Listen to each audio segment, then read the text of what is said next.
Hello everyone, this is QuantumSink here, and today we're going to go into Drupal CMS and how it can be used as your backend and then put forth into a JSON front end.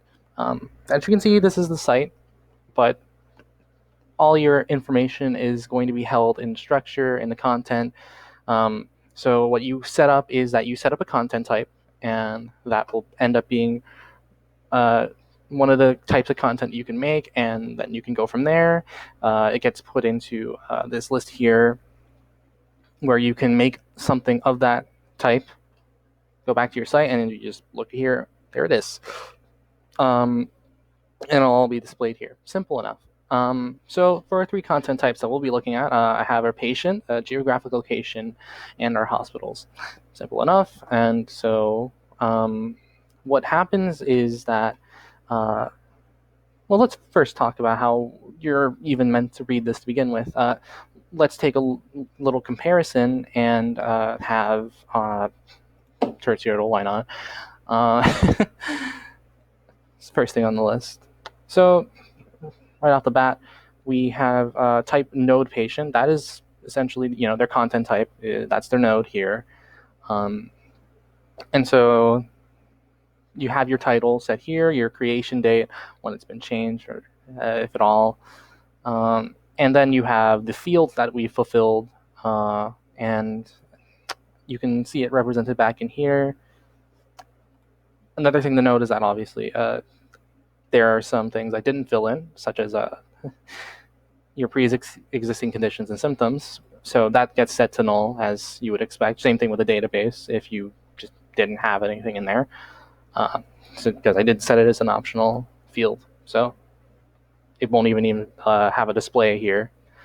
So that's generally how you input information into Drupal. It gets outputted in through JSON.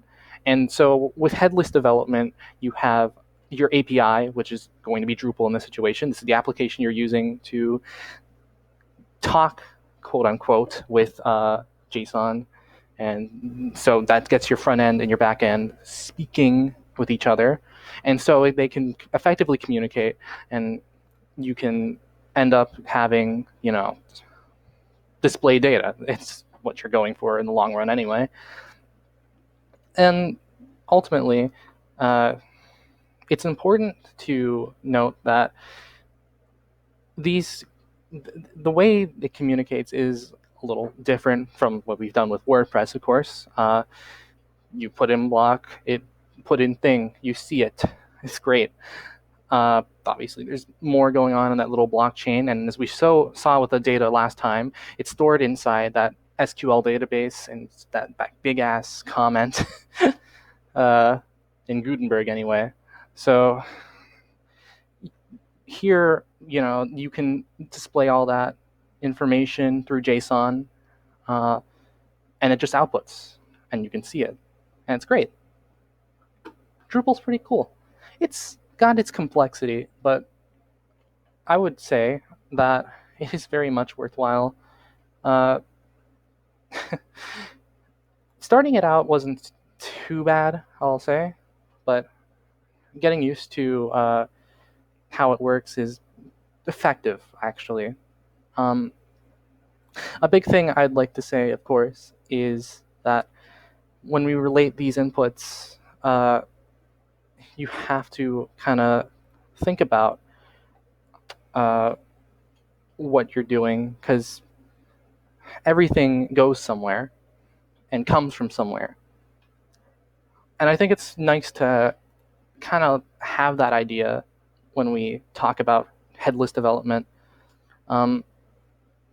So when things talk with each other and you have your two teams, your front end and your back end, working together, having that big understanding of what you're using and how it works will go a long way.